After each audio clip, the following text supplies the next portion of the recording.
Johnny Mac with your daily comedy news. I am back live today on Wednesday. I'll explain I had some travel kerfluffles and some other reasons for yesterday's episode. Today will be a robust episode, a mix of your usual brand new news and some stuff that I did not want to leave behind. Some jokes I had seen and saved. Conan O'Brien, I'm positive Prince Charles is innocent of selling knighthoods, or my name isn't Dame Conan O'Brien.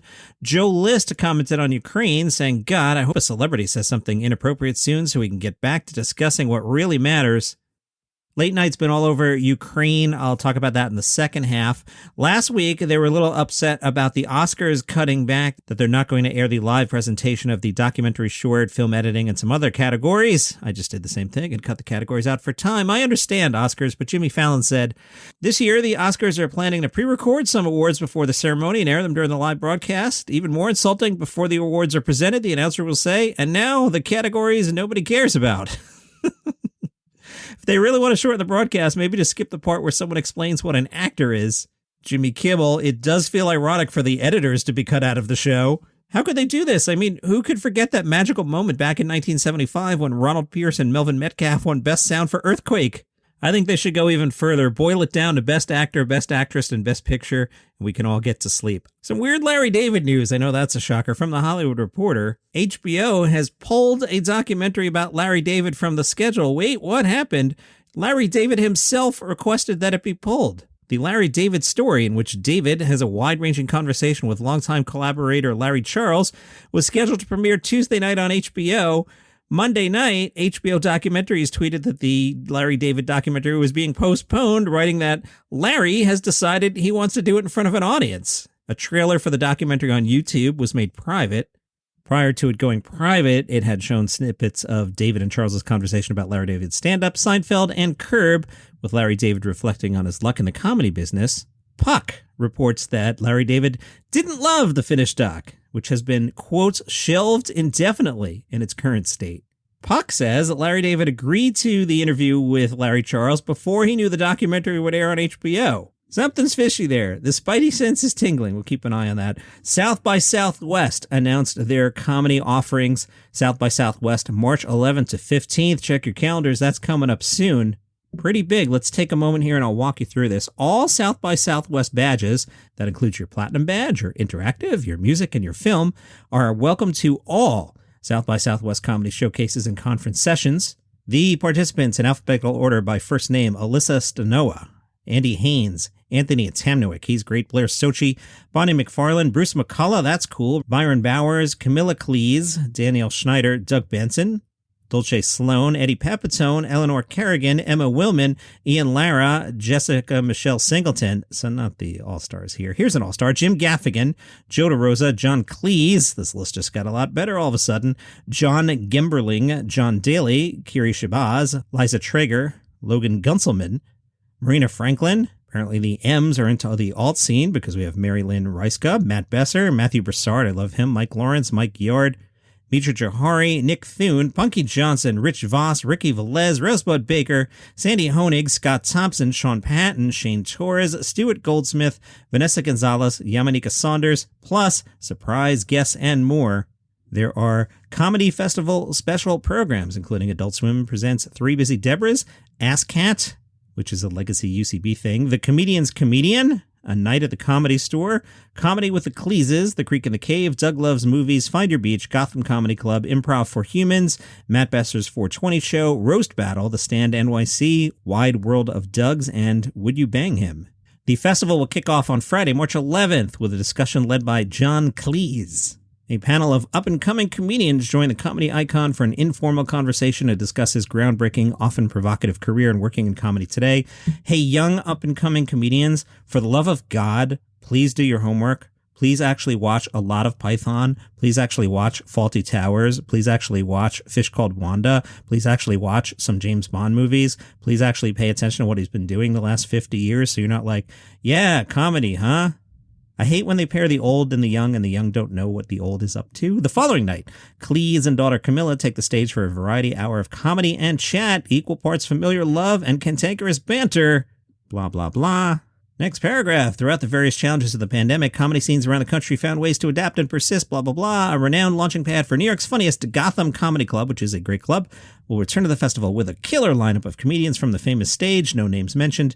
The Stand NYC, a fixture of the local scene, will join the festival with Rich Voss and Bonnie McFarlane's comedy game show, Would You Bang Him? The Creek of the Cave, which just moved down to Austin. They will also showcase a selection of their favorite New York stand-ups. Why all the New York stuff? So we're all going to go to Austin to see New York comedians? I don't get it. South by Southwest is honored to host a night at the Comedy Store, the kickoff celebration for the 50th anniversary of LA's iconic venue. A roster of Comedy Store regulars will pay homage to the enduring legacy of the storied stage. This year's festival will feature a live recording of the Comedy Store podcast, as well as Roast Battle. UCB stuff. Matt Besser is back. He'll lead the UCB's popular Ask Cat, featuring true tales from celebrity guests and inspired scenes from some of today's most skilled performers. Ask Cat is spelled with 4 S's, where you would put the S in Ask Cat. Anthony Atamanuik, John Gemberling, and Danielle Schneider will join in the fun, says the copy. Besser will also present the most star-studded show of the festival, Neil Young's COVID Hootenanny. Neil Young, played by Matt Besser, banters and bickers with a who's who of celebrity guests invited to express their opinions on everything COVID in this once-in-a-lifetime concert event. That sounds like a lot of fun. Nick Thune is back with Riffs and Riff Raff, a mixed bag of weirdness, complete with outlandish characters, nonsensical lyrics, and improvised songs. Adult Swim will sneak peek season 2 of Three Busy Debras. Doug Benson will record Doug Loves Movies live. He'll also record his new show, Wide World of Dougs. Stuart Goldsmith will return with live editions of his podcast, The Comedian's Comedian. His guests will be Jim Gaffigan, Dulcé, Sloan, and Eddie Pepitone. Matt Besser's Improv for Humans will return. And the South by Southwest Film Festival. Sketch comedy pioneers Dave Foley, Bruce McCulloch, Kevin McDonald, Mark McKinney, and Scott Thompson. Yes, they are the Kids in the Hall. They'll be in attendance to debut the new documentary, The Kids in the Hall, Comedy Punks. South by Southwest, March 11th through the 19th. Catching up, People magazine had a story about Bob Saget. When Bob Saget checked into room 962 at the Ritz-Carlton Orlando Grande Lakes in Florida on January 7th, he seemed to have the vitality of a man half his age. A hotel employee tells People he was cracking jokes, waving to the people in the lobby. When people asked for selfies, he'd run over and grab their phones and take pictures with them, joking the whole time. He was a ball. Happy, positive energy. People spoke with several involved with the investigation of Saget's death. An Orange County Sheriff's deputy said, "It's definitely an unusual case. There are still a lot of unanswered questions."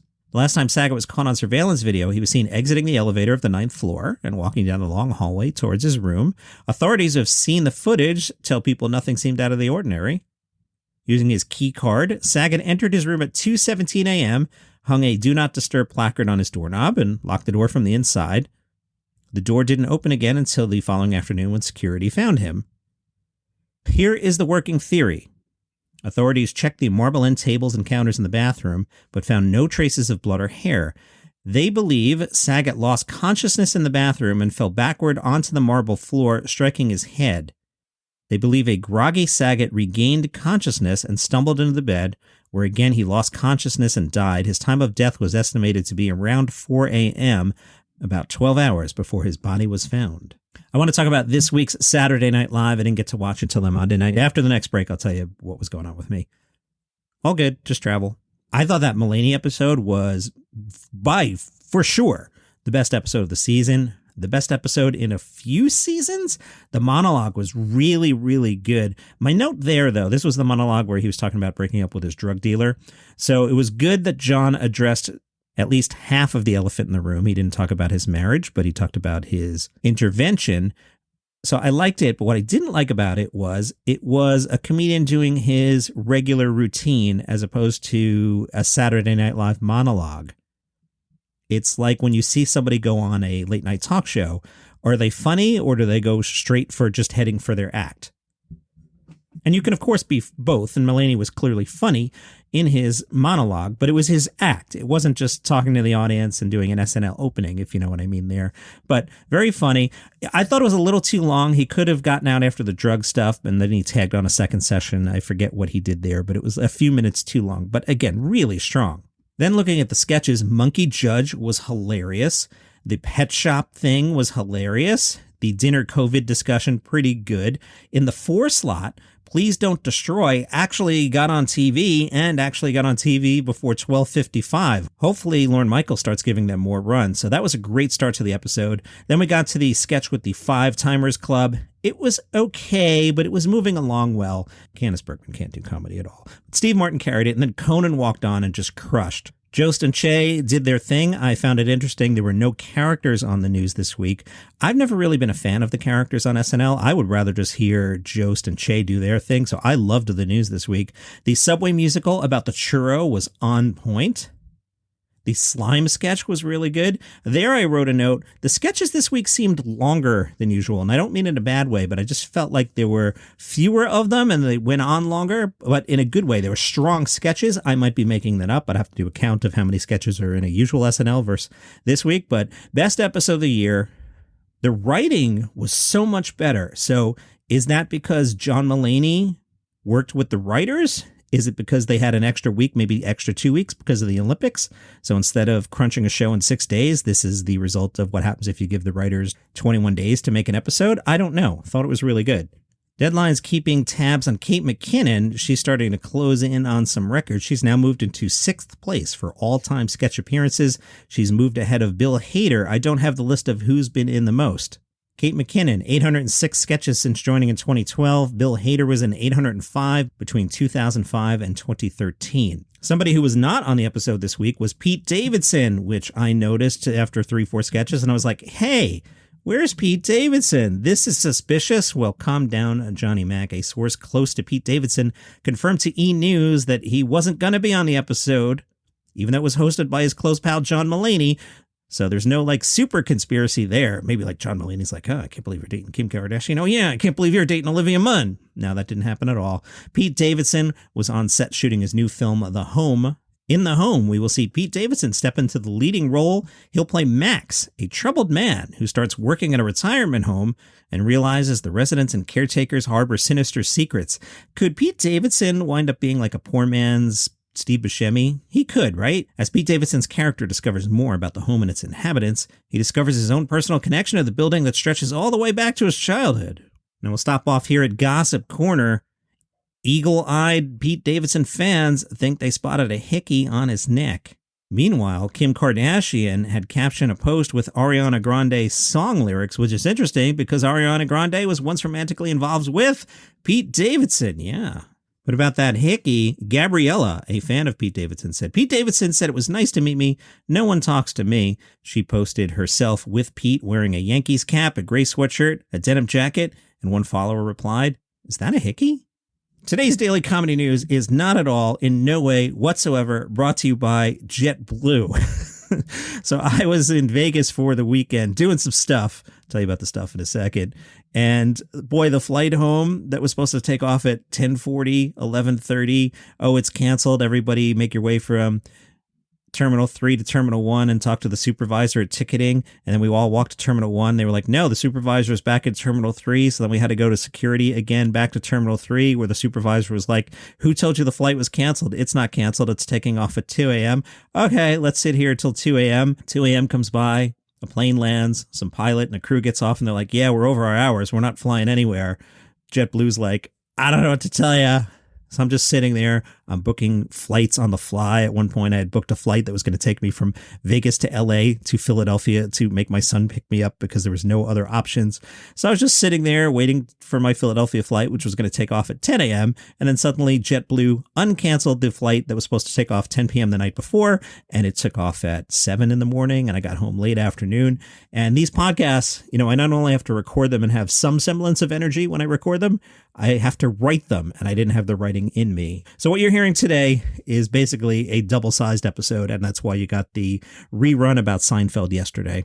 But when I was out in Vegas, I did the national park. So I've mentioned I've got a side podcast. It's called Travel is Back. I brought the portable Zoom recorder with me, and I did some recordings on site, including at Zion National Park, which is just the most beautiful place you'd ever see. So it'll take me a few weeks to assemble those episodes. But the Travel is Back podcast, which is, hey, it's my side hustle, is about to get a lot better. When I started that one, I had a vision for it. And then there was this pandemic. Did you hear about this thing? So instead of me going places, which was the true vision, it turned into me reading articles in the basement. But now I'll be able to do what I intended it for to be. All right, enough about that. On the Facebook group, which is Daily Comedy News podcast group, Jason Robley posted, "Thanks for the Robert Schimmel episode. He was one of my favorites, probably right after Carlin. I was lucky enough to see him a few times and meet him when I was living in Phoenix." Appreciate that, Jason. Thanks for checking in. Again, Facebook group, Daily Comedy News podcast group. There's also the subreddit, which is Daily Comedy News. Instagram is at Daily Comedy News. I wrote myself a note here. Did Space Force just come and go? Like, they posted some episodes. I'm on the internet all day, every day, most of the time, unless I'm at Zion National Park. I haven't seen a thing about this show. Is there zero buzz on season 2 of Steve Carell's Space Force? I think so. One story I didn't get to because I was traveling. The amazing Jonathan passed away. In 1973, Jonathan walked into a local magic shop there. The owner trained the teenager for his big break, a neighborhood boy's birthday party. The set ended with young Jonathan locked in the trunk of a car and a chorus of boos. He made $4. 3 years later, he was performing on the streets of San Fran, where he befriended fellow amateur magician and future Night Court star Harry Anderson. I did not know that. They were on the cutting edge between magic and comedy, and as Anderson made his rise, so too did Amazing Jonathan. In the 80s, the Amazing Jonathan toured colleges and comedy clubs, establishing himself as one of Magic's most original acts. He appeared on HBO, Letterman, and The Weird Al Show, where he got his only acting credit as, quote, Uncle Jonathan. Throughout the 2000s, the Amazing Jonathan made a home in Las Vegas, where you don't want to fly JetBlue, I'll tell you that, selling out rooms up and down the Strip. For 2 years, I did 500 seats a night. Every single night we sold out, and for the next 13 years, I had a great time. The greatest time of my entire life has been here, and I've made millions of dollars. I have 2 beautiful homes, and everything came crashing down when I was told I had a year to live. In 2007, he was diagnosed with cardiomyopathy, a degenerative heart condition that affects the tissue surrounding the heart. He disappeared from the stage, no pun, for 5 years. In the 2010s, he attempted to restart his career. He did a final year-long residency in Las Vegas before touring comedy clubs. Now, here's the twist. Some people began questioning his diagnosis. Like Andy Kaufman before him, some wondered if his illness was an elaborate ruse that would lead to a final reveal. In 2019's documentary, The Amazing Jonathan, director and friend Bed Berman attempted to get to the truth, peeling away layers of artifice to reveal even more questions. Jonathan is upfront with Berman about his struggles with drugs. He spends most of the film smoking meth and goading Berman into smoking meth with him, and about his heart condition. Unfortunately, the big reveal was that Jonathan was telling the truth. He passed away in his Las Vegas home with his wife by his side back in 2014. He said, "Don't feel sorry for me, because I had the best, most incredible life that you could have. I really have. Everything I ever wanted, I got. There's a lot to be said for devil worship." Had I done an episode yesterday, I would have told you Bob Odenkirk's new memoir was out, so it's still out. It's not like it went un-out. They didn't go, it was only available March 1st, wrap it up, get these back in the warehouse. No, you can still buy it. It is called Comedy, Comedy, Comedy Drama by Bob Odenkirk. Bob was on with Stephen Colbert and said, "When you come back from the grave, you get applause." Remember Bob Odenkirk passed out on the set last year? "For the rest of my life, I'll be thinking about the warmth that was sent my way when I went through that." Odenkirk told Colbert he doesn't have any memory of the day some arterial plaque tried to straight up murder him, and he doesn't remember the week after either. Odenkirk brought along a film clip, which was ostensibly the process of Bob writing the memoir. In the film, he's seen assembling ghostwriters for not making his life more interesting or salacious enough, and for using big words like inconsolable. The Odenkirk character said, "This is an actor's memoir, dumb it down." Odenkirk explained to Colbert, "Writing's a tough business. Sometimes you're going to have to order your team of sycophantic college boys and girls to go stand in the corner facing the lamp till they get it right, damn it. This doesn't make me look good. This makes me look like a monster. Humanize me, damn it, humanize me." He punished one writer for suggesting he had a cocaine problem, sneering, "Do I look like I'm 90? That's 1970s crap." That's awesome. From The Guardian, as Ukraine's president asked for foreign volunteers to help fend off the Russian invasion, one Canadian comedian has answered the call. He's Anthony Walker. He's 29. He lives in the suburbs of Toronto. He has traveled to the Polish-Ukrainian border to serve as a combat medic. He is way more manly than me.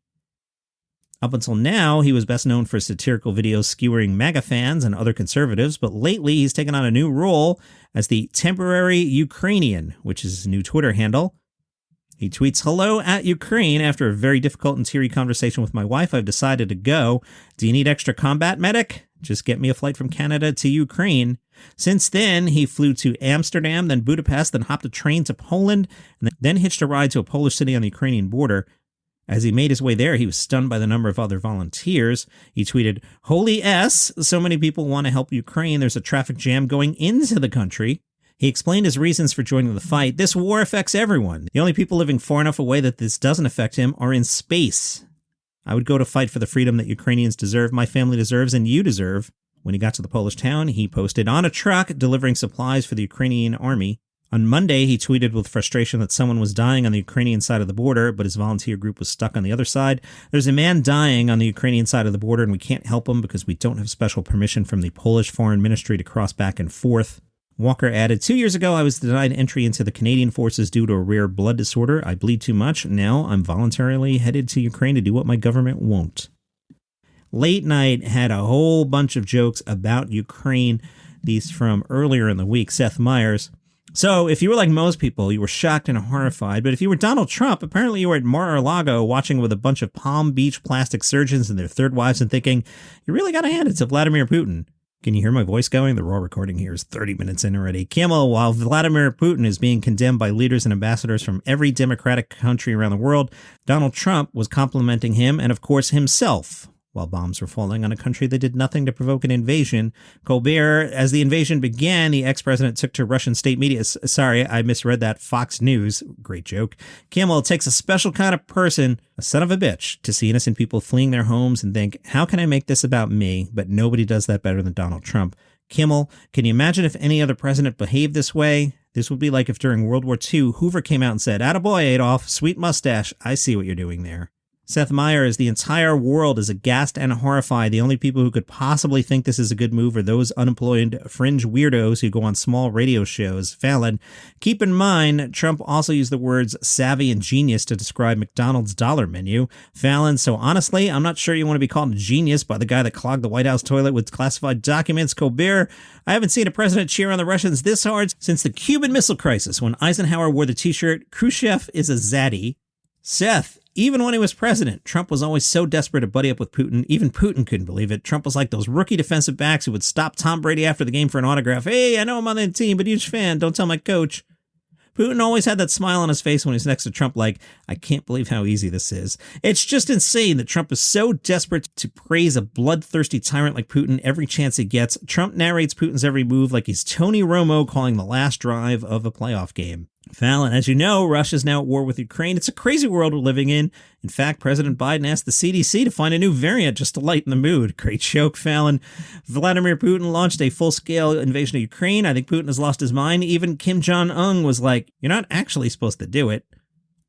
Fallon, yeah, World War III, a global pandemic, the Queen is COVID, rising inflation. Billy Joel's already working on a remix of We Didn't Start the Fire. Colbert, I don't know what's going to happen. One thing's for sure. Putin should fire those peacekeepers. You had one job. Colbert, this is the biggest ground war in Europe since World War II, and the whole world is in shock. That's why today's Wordle was, Marc Kansian is a senior advisor for the Center for Strategic and International Studies. He told the Washington Examiner about Volodymyr Zelenskyy. Let's remember, he was a comedian. It's important to keep in mind that when Zelenskyy came into power, he was not taken very seriously. He'd been an actor and a comedian. He's risen to the moment. He has inspired Ukrainians and become a world figure by his willingness to stay in the capital and take the personal risk involved here. Because we heard that the U.S. offered him a way out, he refused. Jon Stewart expressed admiration and respect for Zelenskyy. John said, "We are comedians, and we know the general brand of cowardice that runs through our business. We're watching Shecky Green transform into Churchill." Stewart imagined a darkly funny scene involving a group of comics complaining about the horrors of their profession, like being poorly treated at a comedy club, before Zelenskyy chimes in to recount the genuine horrors of war. Stewart added, "What this dude is doing, it's incredibly moving." And from Extra.ie, your home for comedy news, staff in a comedy club in Blackpool were faced with an odd refund request this weekend as a customer looked to get their money back because the Ukraine invasion has made travel to the area unsafe. Again, not the Ukraine, Blackpool. The Comedy Station Comedy Club shared what looks to be a screenshot of an email from an unnamed pair of pensioners who were looking to get a refund for an upcoming comedy show.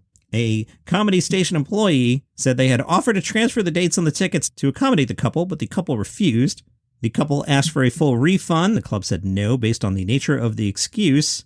The club owner said that's when there were threats to find out where he lived and suggestions of being in cahoots with other businesses, calling him awful names and swearing at him. The full note, due to events in Russia and Ukraine, it's not safe for us to travel as we are both retired. Due to this, it's safer that we stay nearer to home until it's sorted. I told Rob that we wanted a refund, and he said he would move tickets to another date, but I do not want that, because I don't know how long this will go on for. No one knows. You're supposed to be a comedy store, but this is not funny at all. Have some respect. And Marc Maron on WTFpod.com under the headline, Probably Good He Quit Comedy. It's strange what it takes to have hope in people in the world, but I'm not alone in my respect for and amazement in President Zelenskyy of Ukraine. It takes a violent attack by an authoritarian country on fledgling democracy to amplify the courage he's shown on the face of global fascism. The fact that it's specifically rooted in his Jewishness makes it even more moving and important. The reaction to it here in the United States has further revealed and exposed the fascist sympathizers in our own government and those who aspire to gain power within it and or regain power. Here is a global hero, and it's a real display of bravery. It's inspiring. It's probably good he quit comedy. And that's your comedy news for today and the last couple days and what happens when a war breaks out when you're in Las Vegas. Long episode today. I'm back in the normal groove tomorrow. Follow the show on Apple, Google, all that. My voice is shot. You know the deal. Later.